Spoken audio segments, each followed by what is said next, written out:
برنوتا صلاة نبينا صلى الله عليه وسلم حديث أيود بطن أكنا جدا العلم واجب على كل مسلم بيكمسا شريعة بربادون نما مسلمة هنديرة درقما جدا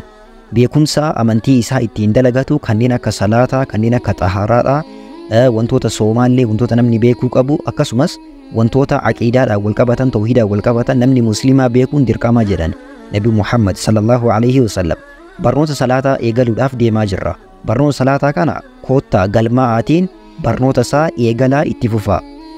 صلاتني أكما بيكمو أركان إسلاما شنان كيسا إساتو كودا صلاتني وتوبا إسلام مات النبي صلى الله عليه وسلم حديث أيضا بتمال جراني وعموده الصلاة جراني وتوبان أمانتي كان إسلام ماتا صلاة جراني صلاتني أكسمس غرغر باستو إسلام ماتي في كفريتي كفري في إسلام ما كان غرغر بافتو يونمني tokko dhiise kan kaafira ta'u salaataa jechuudha. Barnoota kana keessatti insha Allah wantoota armaan gadii kanneen baranna. Isaanis tokkoffaa shuruuta salaataa, shuruutni salaataa meeqa isaanis maal fa'a waan jedhu wajji baranna. Lammaffaa arkaana salaataati. Arkaanni salaataa meeqa maal fa'a?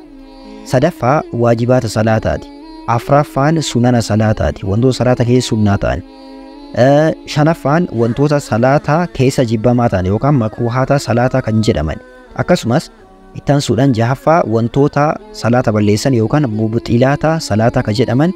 akkasumas akkamitti salaata kana salaatan jalqabaa hanga xumuraatti ka jedhu dalagaadhaan mul'isna akkasumas sujuuda sahuu yookaan sujuuda daguu kan jedhullee ni baratamaa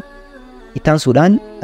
salaata nama imala deemee yeroo imala deemne yeroo karaa deemne akkamitti akka salaata salaatnu